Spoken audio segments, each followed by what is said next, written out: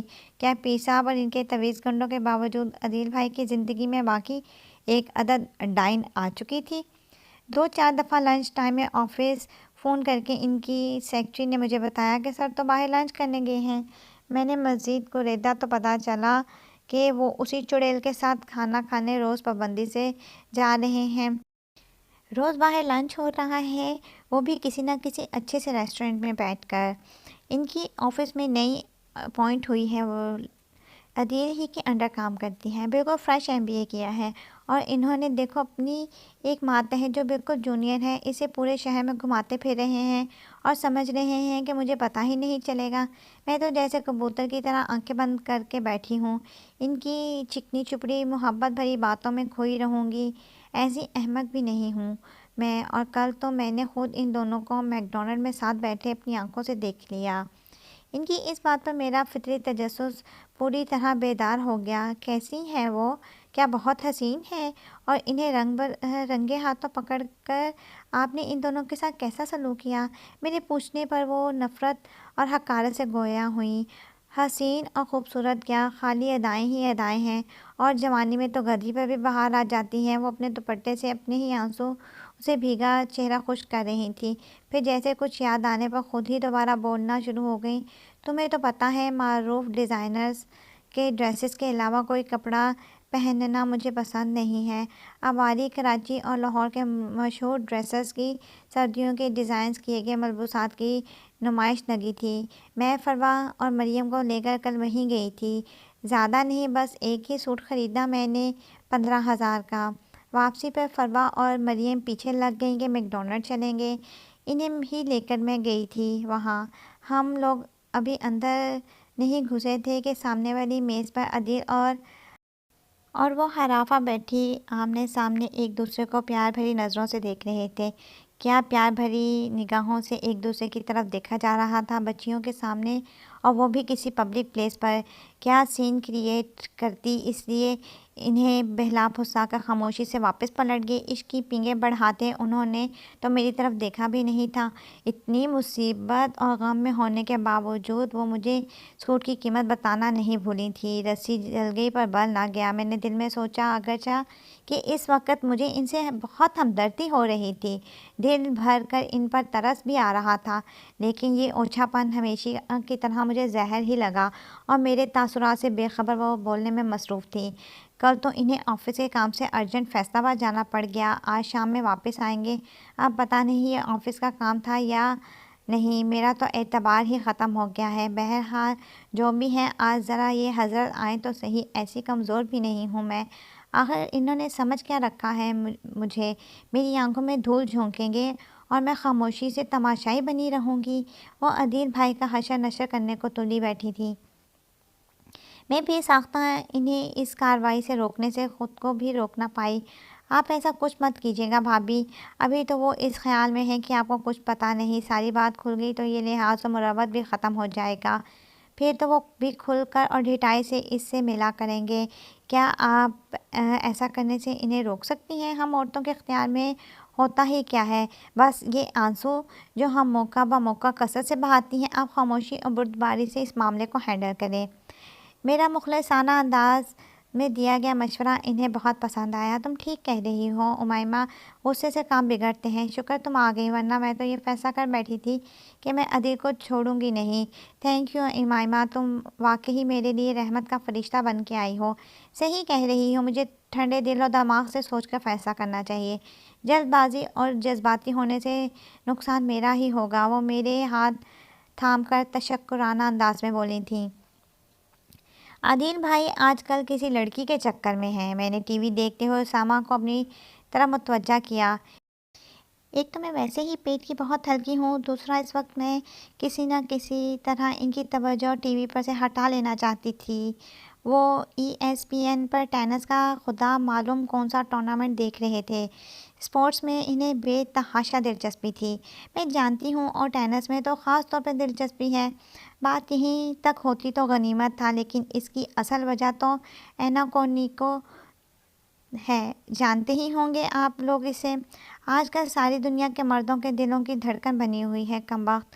پچھلے دنوں اسے ایک اعزاز سے بھی نوازا گیا تھا، اور وہ اعزاز اور ایوارڈ ایسا تھا کہ ہمارے ہاں کی کسی خاتون کو دیا جائے تو وہ اعزاز دینے والوں کی جوتوں سے تواضع کرے۔ اب اگر اس اعزاز کے بارے میں زیادہ تفصیل آپ کو معلوم نہیں تو کسی باخبر بندے سے ہی معلوم کر لیں۔ میں تو بھئی سچی بات ہے شرمیلی بہت ہوں، ایسی بات بتاتے ہوئے مجھے شرم آتی ہے۔ اسامہ کی تو فیورٹ ہے یہ اینا کورنیکووا، مجال جو اس کا کوئی میچ مس کرے، یہاں تک کہ اسپورٹس چینل پر اس کا کوئی بھی پرانا میچ بھی آ رہا ہو تو اتنی دلچسپی سے دیکھیں گے۔ خیر تو انہیں کھیل سے کیا دلچسپی ہوگی اینا کورنیکووا کو، اور یہ بات بھی کسی طرح برداشت کر سکتی ہوں۔ جب بھی اسامہ ٹی وی پر اسے دیکھنے بیٹھتے ہیں میں پاس آ کر بیٹھ جاتی ہوں، کبھی انہیں باتوں میں لگانے کی کوشش کرتی ہوں، یا کبھی اس وقت تو فی الحال چینل پر میرا فلاں پسند کا ڈرامہ آ رہا ہے کہہ کر چینل بدل دیتی ہوں۔ اس وقت بھی کچھ ایسی ہی صورتحال تھی۔ وہ سنہری زلفوں والی روسی حسینہ مسلسل میرا بی پی بڑھا رہی تھی، اور میں میاں کی توجہ اپنی طرف کرنے کی ناکام کوشش کر رہی تھی۔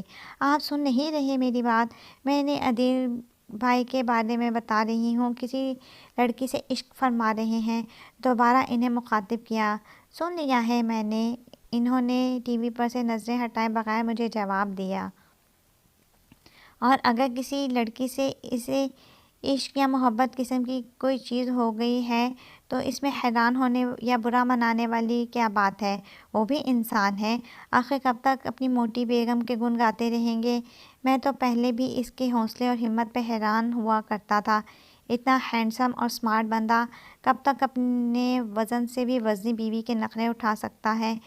میں اس کی جگہ ہوتا اور میری بیوی اتنی موٹی ہوتی تو پہلی فرصت میں ہی میں اس خاتون کو ہاتھ پکڑ کر باہر نکال دیتا اور ایک خوبصورت دبلی پتلی نازک سی لڑکی بیاہ لاتا۔ وہ ہنوز اسکرین کی طرف دیکھتے ہوئے بڑے اطمینان سے بولے اور میرا سکون اور اطمینان غارت ہو گیا۔ اس کا مطلب ہے اگر میں بھی موٹی ہو گئی تو آپ مجھے چھوڑ کر دوسری شادی کر لیں گے؟ میرا رنج اور صدمے سے برا حال تھا۔ بالکل، وہ قابل رشک حد تک مطمئن تھے۔ عدیل جیسا صابر تو کوئی ہوگا۔ میں تو بیوی کے روپ میں جرمن ٹینک کو کبھی برداشت نہیں کروں گا۔ تم 1 کلو بھی وزن اپنا بڑھا کر تو دکھاؤ۔ اگلے ہی دن ایک حسین اور نازک سی لڑکی میری زندگی میں آ چکی ہوگی۔ وہ ذرا بھی مروت برتنے بغیر صاف گوئی سے بولے تھے، ابھی تو خیر فکر کی کوئی بات نہیں، میں بہت سلم اور نازک سی ہوں، لیکن آنے والے وقت کا کسے پتہ، اگر جو کل کو میرا وزن تھوڑا بہت بھی بڑھ گیا تو یہ تو مجھے گڈ بائی کہنے پر ایک لمحہ نہیں لگائیں گے۔ طاہرہ بھابھی کو بھول کر، یہاں تک کہ اینا کورنیکووا کو بھی بھول کر میں اپنے غم میں پڑ گئی۔ انہوں نے مزید مجھے بولنے پر ٹی وی سے نظریں ہٹا کر بغور مجھے دیکھا۔ ابھی سے زیادہ غم مت کرو، 50 کلو 5.5 فٹ کے حساب سے مناسب وزن ہے۔ فی الحال تم سے زیادہ خوبصورت اور سلم لڑکی میرے ارد گرد دوسری کوئی بھی نہیں ہے۔ بڑے دنوں بعد انہوں نے مجھے خوبصورت کہا تھا۔ میرا مرجھایا ہوا دل پھر بھی خوش نہ ہو پایا تھا، کیونکہ بات تو فی الحال کی تھی، یعنی آگے گنجائش نکل سکتی ہے۔ اگر کوئی مجھ سے زیادہ خوبصورت اور نازک اندام مل گئی تو؟ میں نے شاکی نظروں سے ان کی طرف دیکھا۔ بالکل سچ کہہ رہا ہوں یار، کسی خوبصورت لڑکی کی طرف دیکھوں تو بھی اس کی خوبصورتی کے پوائنٹس تم سے کم نکلتے ہیں۔ وہ زیادہ ہی خوشگوار موڈ میں تھے، ورنہ میری ایسی تعریف کرنا تو انہوں نے خطبہ حرام قرار دیا ہوا تھا۔ پھر بھی گھنٹوں بیٹھ کر اتنی محویت سے اینا کورنیکووا کو دیکھتے ہیں، شکوہ آخر کار میرے زبان سے نکل ہی گیا اور وہ جواباً قہقہہ لگا کر ہنس پڑے۔ ایک عورت ہونے کے ناطے یہاں عورت سے مراد کم عمر سی لڑکی یعنی میں امیمہ ظہیر ہوں۔ میں طاہرہ بھابھی کا غم اپنے دل کی گہرائیوں سے محسوس کر رہی تھی۔ ان کی سابقہ تمام اوچھی باتوں کو بھلا کر میں اس وقت صحیح معنوں میں ان کی ہمدرد اور غم گسار بنی بیٹھی تھی۔ میرے مشورے پر عمل کرتے ہوئے انہوں نے عدیل بھائی سے کوئی جھگڑا تو نہیں کیا، بلکہ اس طرح شو کیا جیسے انہیں میاں کے کرتوتوں کے بارے میں کوئی علم ہی نہیں ہے۔ اسامہ کے ان کے موٹاپے پر دیے جانے والے کمنٹس نے مجھے ایک نئی سوچ دی تھی۔ میں اگلے ہی روز اسامہ کے آفس جاتے ہی ان کے گھر آ گئی۔ وہ میرے خلوص اور میرے لیے اتنی فکر مندی پر ہلکا سا مسکرائی تھی، ورنہ آج کل تو مسکراہٹ ان کے پاس سے بھی نہیں پھٹکتی تھی۔ زندہ دلی سے قہقہے لگانے والی وہ خوش باش خاتون چند ہی دنوں میں مرجھائی اور برسوں کی بیمار نظر آ رہی تھیں۔ میرا مشورہ انہوں نے بہت توجہ سے سنا۔ آپ ماشاءاللہ اتنی خوبصورت ہیں، بس ذرا سا اپنا وزن کر کم دیکھیں تو اس ڈائن سے زیادہ ینگ اور خوبصورت نظر آئیں گی۔ آپ ان کے بچوں کی ماں ہیں، اتنی آسانی سے تو وہ آپ سے پیچھا نہیں چھڑوا سکتے، بس ذرا تھوڑی سی ہمت اور کوشش کریں، یہ بازی آپ جیت ہی جائیں گی۔ میں انہیں قائل کرنے کی کوشش کر رہی تھی، وہ مجھے دل سے نفی میں سر ہلا رہی تھی۔ اگر میں خوبصورت، سلم اور کم عمر نظر آؤں گی، بس تب اتنی محبت مجھے کریں گے؟ جس روز خوبصورتی کے اس پیمانے سے کم نظر آئی تو ان کے دل سے اتر جاؤں گی۔ ایسی غرض میں لپٹی محبت مجھے نہیں چاہیے۔ ان کی مایوسی کا شدید ترین ان پر دورہ پڑا تھا، لیکن میں انہیں سمجھانے اور قائل کرنے میں مصروف تھی۔ کیا کریں طاہرہ بھابھی، مردوں کی قوم ہے ہی ایسی، ہم ان کی فطرت بدل تو نہیں سکتے۔ کمپرومائز کے علاوہ ہمارے پاس کوئی بھی چارہ نہیں ہے۔ آپ ان تمام مایوسی بھرے خیالات کو اپنے ذہن سے نکال دیں اور میرے ساتھ چلیں، وہاں ایروبکس یا یوگا کلاسز میں داخلہ لے لیں، وہیں سے آپ کو ڈائٹ پلان بھی مل جائے گا۔ انشاءاللہ 15 روز میں ہی تھوڑا بہت فرق نظر آنا شروع ہو جائے گا۔ آپ کی تو ہائٹ بھی اچھی خاصی ہے، ذرا سا بھی کم کر لیں گی تو بہت دبلی نہ صحیح لیکن خاصی سلم ضرور نظر آئیں گی۔ پھر آپ جیسی حسین بیوی کو چھوڑ کر عدیل بھائی کہیں اور نظر ڈالنا ہی بھول جائیں گے۔ میری کافی دیر تک سمجھانے اور ان کا حوصلہ بڑھانے کی خاطر خواہ نتائج برآمد ہوئے، وہ میرے ساتھ بیوٹی پارلر جانے پر آمادہ ہو گئی تھیں۔ وہاں ان کا داخلہ کروا کر اور پھر واپسی پہ سارا راستہ انہیں کھانے پینے میں احتیاط برتنے کا سمجھانے کے بعد میں گھر واپس آ گئی تھی۔ ایک نیک کام کرنے کے بعد دل کو بہت سکون ملا تھا، کسی کا گھر برباد ہونے سے بچا لیا تھا۔ یہ بہت بڑی نیکی تھی۔ میری جگہ کوئی بھی مزہ لینے والی عورت ہوتی تو بجائے غصہ ٹھنڈا کرنے کے اور کوئی ایسا مشورہ دینے کے جھگڑے کو ہوا دیتی، ان کا غصہ بھڑکاتی۔ نتیجتاً یہ دونوں میاں بیوی باہمی جھگڑتے، لڑائی جھگڑے، چیختے چلاتے نظر آتے۔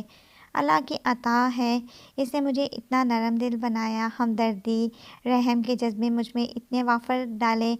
ادھر ساحرہ بھابھی کی زوردار ڈائٹنگ اور ایکسرسائز چل رہی تھی، ادھر عدیل بھائی کا اس ڈائن کے ساتھ زوردار عشق۔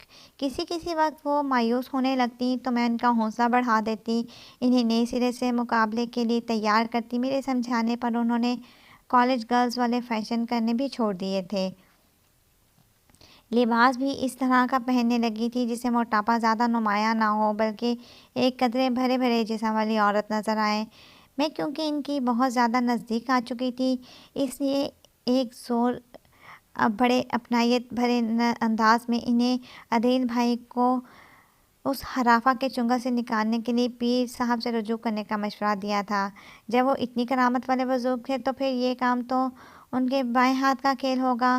ان بزرگ کا نام سن کر تنفر سے انہوں نے کہا، اتنا ان کے تویزوں میں اثر ہوتا تو میرا میاں یوں مجھے دھوکہ دے کر کسی اور طرف منہ مارتا۔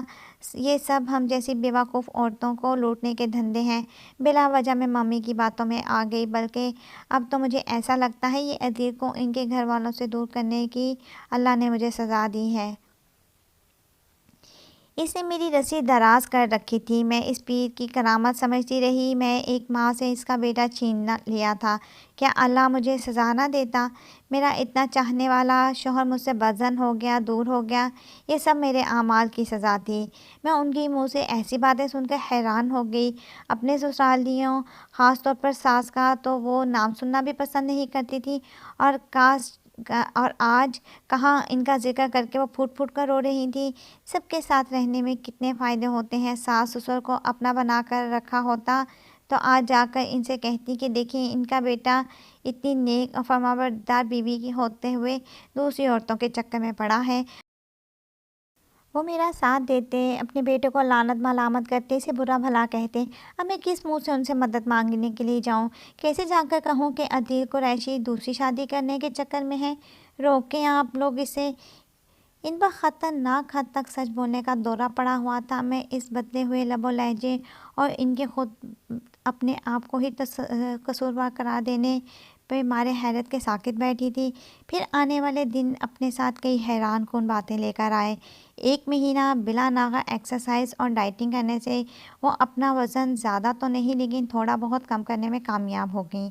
ان سے زیادہ میں ان کا وزن کم ہونے پر خوش ہوئی تھی اور ابھی اسی خوشی میں مگن تھی کہ ایک روز وہ مجھ سے الوداعی ملاقات کرنے آ گئی۔ وہ واپس اپنے سسرال جا رہی تھیں۔ ان کے لیے کولڈ ڈرنکس نکالتے ہوئے بوتل اور گلاس دونوں میرے ہاتھ سے گر پڑے تھے۔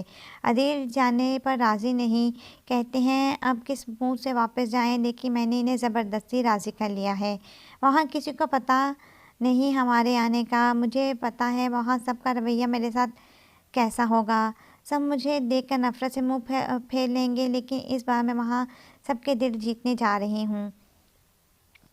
وہ مجھ سے کتنے بھی ناراض سہی، میں اپنی محبت اور خدمت سے ان کے دلوں میں جگہ بنا ہی لوں گی۔ اور تم یہ مت سمجھنا امیمہ کہ میں اچانک بڑی نیک پروین بن گئی ہوں۔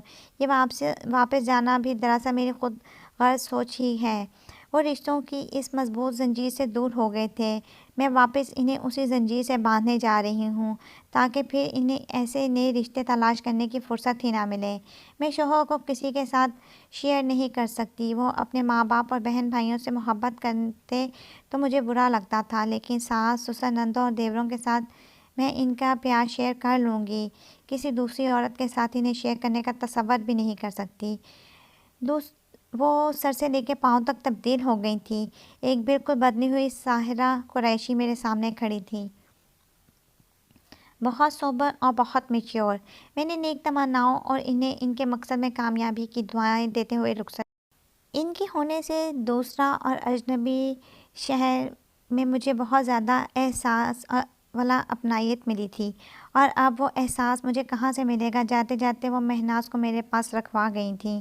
کام بھی اچھا کرتی ہیں اور ایماندار بھی ہے، پیسے زیور بھی سامنے رکھا ہو تو آنکھ اٹھا کر بھی نہیں دیکھتی۔ تمہیں کمپنی بھی مل جائے گی اور گھر کے کاموں میں تمہاری مدد بھی ہو جائے گی۔ دراصل مہناز ان کے ہاتھ کا ہاں کا کام چھوڑنے کی وجہ سے پریشان تھی۔ اس سے زیادہ اس کی ماں کو اپنی بیٹی کی فکر تھی کہ اب ویسے لوگ کہاں سے ملیں گے، اور وہ چھوڑنا بھی نہیں چاہتی تھی۔ ساحرہ بھابھی کے ہاں کا ماحول اچھا بھی تھا، اور دن میں گھر میں کسی مرد کی موجودگی نہ ہونے کی وجہ سے اس کی ماں اس کو سارا دن ان کے گھر چھوڑ دیتی تھی۔ صبح 7 بجے آ کر وہ رات 8 بجے جایا کرتی تھی۔ جوان اور خوبصورت بیٹی گھر گھر پھرنے اور ایسی ویسی نگاہوں سے بھی بچ جاتی تھی، اور آمدنی بھی معقول تھی۔ میں کون سی ایسی با اختیار تھی جو اپنی مرضی سے کوئی ملازمہ رکھ سکتی؟ اسامہ سے پوچھے بغیر میں ایسا کرنے کی ہرگز ہمت اور حوصلہ نہیں رکھتی تھی۔ خلاف توقع انہوں نے بغیر کسی بحث اور بجٹ آؤٹ ہونے کے بہانہ کیے اور ملازمہ رکھنے کی اجازت دے دی۔ ساحرہ بھابھی کے علاوہ اپنی بلڈنگ میں سوائے ہیلو ہائے کے میری کسی سے کوئی دوستی نہیں تھی کہ وقت بے وقت بوریت دور کرنے کے لیے ان کے گھر پہنچ جاؤں۔ چنانچہ مہناز کے آ جانے سے چلو کوئی تو تھا جس سے میں بات کر سکتی تھی۔ پھر وہ لڑکی سمجھدار اور ذہین بھی تھی، باتیں بھی خاصی معقول کرتی تھی۔ جتنی تیزی سے اس کی زبان چلتی تھی اس سے بھی زیادہ تیزی سے ہاتھ اور پاؤں۔ بڑے سے بڑا کام وہ منٹوں میں کر کے رکھ دیا کرتی تھی۔ پہلے جو اسامہ کے آفس جاتے وقت صبح گھر میں ایمرجنسی کا نفاذ ہوتا تھا، اب اس کا دور دور تک ذکر نہیں تھا۔ وہ ٹھیک 7 بجے آتی اور آتے ہی کچن میں گھس جاتی، جھٹ پٹ ناشتہ بنا کر اور ٹیبل پر لگا دیتی۔ وہ میرے پاس کمرے میں آ جایا کرتی، میں ابھی جمائیاں لیتی، اسامہ کے کپڑے ہی استری کر رہی ہوتی، وہ بنا کچھ کہے خود ہی کپڑے استری کر دیتی اور پھر اسی پھرتی کے ساتھ جوتے پالش کر کے رکھ دیتی۔ چند دنوں میں ہی اس نے سارا کام اچھی طرح سمجھ لیا کہ مجھے کسی بات پر ٹوکنے یا سمجھانے کی ضرورت ہی پیش نہ آئی۔ حالانکہ وہ بمشکل 17-18 سال کی تھی، بالکل اسامہ کی مرضی کے مطابق مشروم والا آملیٹ بناتی۔ اتنا اچھا اور پھولا پھولا آملیٹ تو مجھ سے بھی نہیں بنتا۔ روز ناشتہ کرتے وقت وہ تب ہی تو ممی کے ہاتھوں کے آملیٹ کو یاد کرتے تھے۔ وہ صبح صبح میرا خون جلایا کرتے تھے۔ اب صبح صبح ممی کا ذکر سننے سے میرے کان بج جاتے تھے۔ بڑی محنت سے بنایا خون بھی جلنے سے بچ جاتا۔ چائے تو وہ اتنی مزے کی بناتی کہ اکثر ناشتے کے وقت اسامہ 2 کپ پینے لگے تھے۔ وہ بہت اچھی طرح اور ذمہ داری سے کام کر رہی تھی۔ میں اس سے بہت خوش تھی، کچھ اس خوشی کی وجہ سے اور کچھ اپنی سدا کی مہربان طبیعت کی وجہ سے۔ میں بے دھڑک اپنے کیے اچھے اچھے اور قیمتی جوڑے اسے دے ڈالتی تھی۔ وہ تھی بھی بہت کم عمر، اسے سجنے سنورنے کا بھی شوق تھا۔ ہر روز میرے دیے کپڑوں میں سے کوئی اچھا اور خوبصورت جوڑا پہن لیتی اور میری ہی دی ہوئی میچنگ چوڑیاں اور ایئر رنگس وغیرہ پہن کر خوب سج دھج کر رہتی۔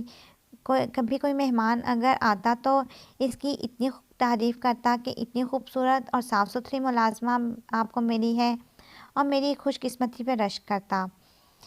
اس نے مجھے کافی حد تک آرام طلب اور سست بنا دیا تھا۔ پہلے جو میں پھرکی کی طرح سارا دن گھر کے کاموں میں مصروف رہتی تھی، اب اچھی خاصی آرام اور سکون طلب ہو گئی تھی۔ لیکن یہ آرام اور سکون ہی تو مجھے در حقیقت مہنگا پڑ گیا تھا۔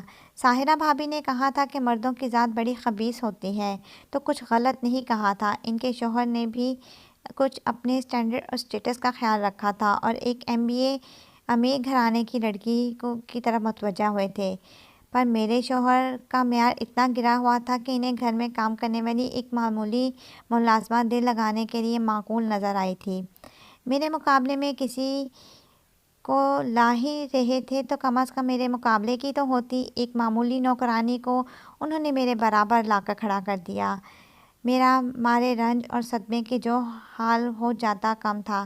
ساحرہ بھابھی کو تو چلو ان کے اعمال کی سزا ملی تھی، میں تو کبھی بھولے بھٹکے بھی کسی پیر بابے کے پاس نہیں گئی تھی، اور سسرالیوں سے دور تو کون سا اس میں میری کوئی کوشش کا دخل تھا۔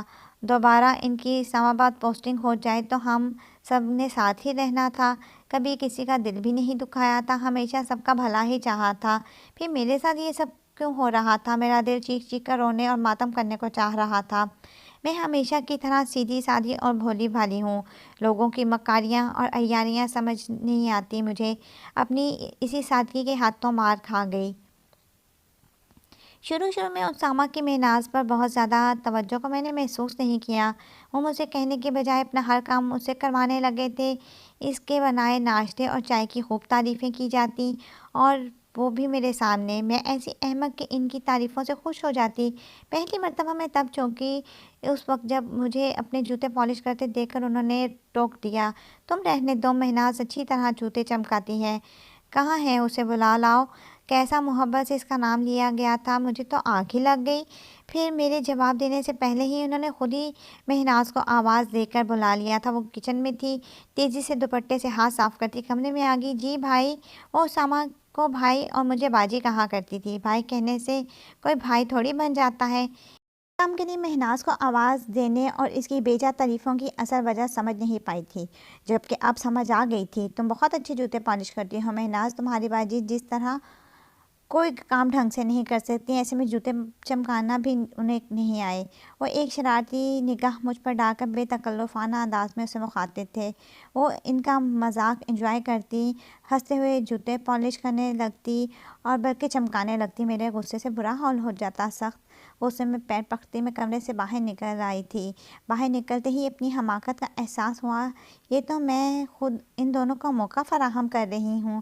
لیکن اب واپس اندر جاتے ہوئے انا آڑے آ رہی تھی، ناچار دل پر بوجھ رکھتے اور پچھتاوا لیے لاؤنج میں آ کر بیٹھ گئی تھی۔ وہ ان کے جوتے پالش کر چکی ہوگی اور خود اپنے ہاتھوں سے انہیں جوتے پہنا رہی ہوگی۔ وہ بیڈ پر بیٹھے اپنے بالکل سامنے کارپیٹ پر بیٹھ کر جوتے پہناتی حسین دوشیزہ کو پیار بھری نگاہوں سے دیکھ رہے ہوں گے۔ وہ ان کی نگاہوں سے شرما کر سر جھکائے مسکرا رہی ہوگی اور مسکراتے ہوئے اس کے گالوں میں ڈمپل پڑ رہے ہوں گے اور ان کے ان ڈمپلز میں اپنی کل کائنات قربان کرنے کو تیار ہوں گے۔ وہ اس منظر کو سوچتی خود کو بمشکل رونے سے روک رہی تھی۔ کافی دیر بعد وہ ڈرائنگ روم میں آئے تھے اور ڈائننگ ٹیبل پر آ کر بیٹھے تو لاؤنج میں صوفے پر بیٹھی ان کا ہنستا مسکراتا چہرہ دیکھ کر تب گئی تھی۔ میری ناراضگی کی اس سے پہلے کب کوئی پرواہ کی تھی جو آج کرتے، اور اپنے حساب سے تو انہوں نے مجھ سے مذاق کیا تھا، میں خوامخواہ برا مان گئی تھی۔ میرے ہی کہنے پر آج مہناز نے ناشتے میں پوریاں اور آلو کی ترکاری بنائی تھی۔ وہ بھاگ بھاگ کر اسامہ کے لیے گرم گرم پوریاں لا رہی تھی اور وہ خوب مزے لے لے کر کھا رہے تھے اور اس کے پکائے کھانوں کی تعریف کرتے ہوئے کھانے میں مصروف تھے۔ حالانکہ روزانہ ہم دونوں ساتھ بیٹھ کے ناشتہ کر رہے تھے، لیکن آج میرے ان کے ساتھ ناشتہ نہ کرنے کا بھی انہوں نے نوٹس نہیں لیا۔ خوب اچھی طرح ناشتہ کر کے اور حسب معمول فرمائش کر کے مہناز سے ایک کپ چائے اور منگوا کر اسے مزے لے لے کر پی چکنے کے بعد ایک سرسری سی نظر مجھ پر ڈال کر ٹیبل سے اٹھ گئے۔ میں بظاہر اخبار اپنے سامنے پھیلائے بیٹھی تھی، وہ بریف کیس اور موبائل ہاتھ کے پکڑ کر مجھے خداحافظ کہے بغیر ہی ڈرائنگ روم سے نکل گئے۔ حالانکہ ہمارے فلیٹ کے مین دروازے میں کوئی آٹومیٹک لاک لگا ہوا تھا، پیچھے دروازہ بند کرنے کے لیے کسی کے جانے کی ضرورت نہیں بنتی تھی، وہ آٹومیٹکلی ہی بند ہو جاتا تھا، لیکن مہناز پھر بھی ان کے پیچھے پیچھے گئی۔ میں سلگ کر رہ گئی، تمہاری جل ککڑی باجی کا موڈ ٹھیک ہو جائے تو انہیں ناشتہ کروا دینا۔ ان کی شوق سی آواز میری سماعتوں سے ٹکرائی تھی۔ جواباً مہناز کیا بولی یہ مجھے سنائی نہیں دیا۔ ناشتہ تو خیر مجھے کیا کرنا تھا، بہت بن چکی ہیں الو۔ میں نے اسی شام جب مہناز کی اماں اس کو لینے کے لیے آئی تو اس کے ہاتھ میں مہینے کی پوری تنخواہ رکھ کر کل سے کام پر نہ آئے کا کہہ دیا۔ اگرچہ ابھی مہینہ ختم ہونے میں پورے 20 دن باقی تھے، لیکن میں نے پھر بھی پورے مہینے کے پیسے دے دیے۔ مہناز اور اس کی ماں میرے بدلے ہوئے رویے اور کام سے منع کرنے والی بات پر صدمہ سے منہ پھاڑے مجھے دیکھ رہی تھیں۔ بندھی بندھائی معقول آمدنی ہاتھ سے جاتے دیکھ کر ان دونوں کے منہ پر سکتہ آ گیا تھا۔ مہناز کی شکل بالکل رونے والی ہو رہی تھی۔ اس کی ماں میرے ہاتھ پاؤں جوڑ جوڑ کر مجھ سے پوچھ رہی تھی کہ مجھے ان کی بیٹی سے کیا شکایت ہے، کیا وہ صحیح کام نہیں کرتی، چھٹی کرتی ہے، وقت پر نہیں آتی۔ میں اسے کیا بتاتی کہ کام کے حوالے سے تو مجھے اسے کوئی شکایت نہیں۔ پچھلے 2 مہینے اور اس مہینے کے 10 دن اسے پوری ذمہ داری اور دیانتداری سے کام کیا تھا۔ وہ تو شاید اسامہ کی وجہ سے اس طرح کے کسی نظریے سے متوجہ بھی نہیں ہوتی، اگر بالفرض تھی بھی تو اس کی کم عمری اور نادانی نے بہکانے والا شوہر میرا ہی تھا۔ کسی سے اس کی روزی چھیننے اور کا لیے میرے دل میں بہت دکھ تھا، لیکن ایسی ہمدردی جو میرے ہی گھر کو جلا دے، میں کیا کرتی۔ میں ایسی ہمدردی اور خدمت خلق سے توبہ کر چکی تھی۔ ڈھونڈ لیں اب یہ میری ماں بیٹی اور کوئی شریفانہ گھر جہاں کوئی ایسی نظر نہ دیکھے، اور شرافت کے لحاظ سے تو خود میرا گھر ہی مشکوک ہو گیا تھا، جبکہ اس کی ماں کی تو شرط یہ تھی کہ بیٹی کو کسی شریف گھرانے میں رکھا جائے جہاں لڑکے اور مرد زیادہ نہ ہوں وہاں چھوڑے گی۔ کافی دیر تک میری منت سماجت کرنے کے بعد وہ دونوں بڑی مایوسی کے عالم سے مجھے خدا حافظ کہتی واپس چلے گی۔ شکر میں نے اس فتنے سے جان تو چھڑا لی، مگر میں نے بڑی گہری اطمینان سے سانس لیا۔ اگلے روز چھٹی کا دن تھا۔ مہناز ساحرہ بھابھی کے پاس چھٹی کے دن بھی آیا کرتی تھی، چنانچہ میرے پاس بھی اتوار کو چھٹی نہیں کیا کرتی تھی۔ اسامہ سے میری کل صبح سے ہی بات چیت بند تھی۔ وہ خود تو مجھ سے بات کر رہے تھے، لیکن میں ان کی پوچھی گئی بات کا مختصر جواب دے کر خاموش ہو جاتی تھی۔ خود سے تو میں نے ایک لفظ بھی بات نہیں کی۔ وہ اس طرح ظاہر کر رہے تھے جیسے انہیں میرے ناراضگی کا علم ہی نہیں۔ صبح سویرے سے اٹھ کر میں کچن میں ناشتہ بنا رہی تھی، مہناز نہیں آئی۔ اٹھنے کے ساتھ ہی لوگ اللہ کو یاد کرتے ہیں، ایک دوسرے پہ سلامتی بھیجتے ہیں، اور انہیں جاگتے ہی منحوس سشمیتا سین کی فکر لگ گئی تھی۔ کل سے آج تک جتنا بھی برداشت کر چکی تھی وہی بہت تھا، اب مزید کچھ کرنے کی برداشت مجھ میں ہمت نہیں تھی۔ اسے میں نے نکال دیا ہے۔ ایک نظر ان پر ڈال کر میں نے بہت سکون انداز میں کہا، نکال دیا ہے؟ لیکن کیوں؟ کیسی فکر مندی ان کے چہرے پر چھائی تھی، وہ بھی ایک معمولی ملازمہ کے لیے۔ یہ انکوائری اور تشویش آپ کا اس سے کیا تعلق؟ میں نے اپنے ہاتھ بٹانے کے لیے رکھا بھی تھا اور نکال بھی دیا۔ پھر آپ کو اس قدر تکلیف کیوں ہو رہی ہے؟ میں نے طنزیہ انداز میں ان کو دیکھا۔ اس لب و لہجے میں ان سے پہلی مرتبہ بات کر رہی تھی اور یقیناً وہ بے تحاشا حیران ہوئے تھے۔ کوئی وجہ بھی تو ہوگی نکالنے کی، یوں بے وجہ کسی کی روزی چھین لینا اچھی بات تو نہیں۔ میری بدتمیزی کا جواب انہوں نے بڑے تحمل سے دیا، لیکن میں اس منحوس کے لیے ہمدردی کا بخار چڑھتا دیکھ کر ہی آگ بگولا ہوئی تھی۔ آپ کو بڑی اس کی ممتا آ رہی ہے، بڑی سگی لگتی تھی آپ کو۔ غصے میں بے تکی بات منہ سے کر گئی۔ کیا بدتمیزی ہے امائمہ، تم ہوش میں تو ہو؟ کس انداز سے مجھ سے مخاطب ہو؟ اب وہ بھی غصے میں آ گئے تھے، لیکن آج میں غصے سے ڈرنے والی نہیں تھی۔ جی ہاں، ہوش میں ہوں، بلکہ ابھی تو ہوش میں آئی ہوں، اور مجھے معلوم ہے اس وقت اپنے عزت مآب جناب عالی شوہر نامدار سے مخاطب ہوں، جو ایک معمولی سی ملازمہ سے میری آنکھوں کے سامنے عشق لڑا رہے ہیں۔ جس بات کے لیے میں نے ساحرہ بھابھی کو منع کیا تھا خود وہی بات کرنے لگی تھی۔ دوسروں کو نصیحت کرنا بہت آسان ہے اور خود اس پر عمل کرنا بہت مشکل ہے۔ تمہیں شرم نہیں آئی ایسی بات کرتے ہوئے؟ وہ چھوٹی سی بچی ہے، کیا میں اس کو اس نظر سے دیکھوں گا؟ لا حول ولا قوت۔ غصے میں انہوں نے اپنا جملہ نامکمل ہی چھوڑ کر مجھے گھور کر دیکھنا شروع کر دیا، جیسے کچا ہی چبا جائیں گے۔ اسے بچی کی نظر سے دیکھا ہوتا تب ٹھیک تھا، دنیا کے سارے مرد ایسے ہی ہوتے ہیں، دل پھینک اور نظر باز۔ میرے تو ایک ایک کام میں سو عیب نظر آتے تھے، اس کے ہر کام پر واہ واہ واہ واہ۔ آپ کو تو اپنی جان بھی نکال کر دے دوں تو کہیں گے کہ یہ کیا بیکار چیز مجھے دے رہی ہو، دینی ہے تو کوئی ڈھنگ کی چیز تو دیتی۔ مجھ میں سوائے کیڑے کے آپ کو کیا نظر آتا ہے؟ اور وہ بچی بڑی عزیز جان بچی ہو گئی تھی، اس کی ہر ادا ہر کام لاجواب تھا۔ میں نے اپنے ایم اے کی ڈگری کو بھلائے بالکل جاہل عورتوں کی طرح ہاتھ نچا نچا کر انہیں تانے دے رہی تھی۔ بہت برداشت سے کام لے رہا ہوں میں، ورنہ اس بےہودگی اور بدتمیزی پر تمہارے منہ پر ایک تھپڑ مارتا۔ وہ بلند آواز میں چیخے تھے۔ میں ان کے چیخنے اور تھپڑ مارنے والی بات پر بے اختیار رو پڑی تھی۔ ہاں، ایک اسی بات کی تو کمی رہ گئی ہے، وہ بھی پوری کر لیں۔ مفت کی نوکرانی جو ہاتھ میں آئی ہوں، جو چاہے سلوک کریں۔ اف نہیں کروں گی، میں نے روتے ہوئے بولا۔ وہ میرے رونے پر غصے سے پاؤں پٹکتے ہوئے اور کس جہنم میں پھنس گیا ہوں کہتے ہوئے کمرے میں چلے گئے۔ میں اب ان کے لیے جہنم ہو گئی اور وہ یقیناً جنت ہوگی ان کے لیے۔ میں کچن سے نکل کر لاؤنج میں آ کر صوفے پر اوندھی لیٹ کر پھوٹ پھوٹ کر رونے لگی۔ کچن میں میرے آملیٹ کے پھینٹے ہوئے انڈے جوں کے توں پڑے تھے، ٹوسٹر میں ڈالے سلائس باہر آنے کے لیے یقیناً بےتاب ہوں گے۔ چولہا جلا ہوا تھا یا بند، مجھے خبر نہیں تھی۔ بھوکی پیاسی میں بلک بلک کر رو رہی تھی۔ میں بھوکی پیاسی مر بھی جاؤں یا روتے روتے جان بھی دے دوں، انہیں کون سی میری پرواہ ہے، وہ تو شکر کریں گے کہ چلو جان چھوٹی۔ وہ روتے ہوئے مسلسل اسی بات کی سوچ میں دل جلا رہی تھی۔ انہوں نے ایک بار کمرے سے نکل کر نہیں دیکھا تھا، بلکہ جب سے اس طرح کمرہ بند کیے تھے اندر کیا کر رہے ہوں گے؟ آرام سے بیٹھے ٹی وی دیکھ رہے ہوں گے یا کمپیوٹر آن کر کے انٹرنیٹ میں مصروف ہوں گے۔ مجھ جیسی بیکار اور فالتو شخصیت کے بارے میں سوچنے کی انہیں کیا ضرورت پڑی ہے؟ کچھ ہی دیر میں کمرے سے گانوں کی آوازیں آنے لگیں۔ مجھے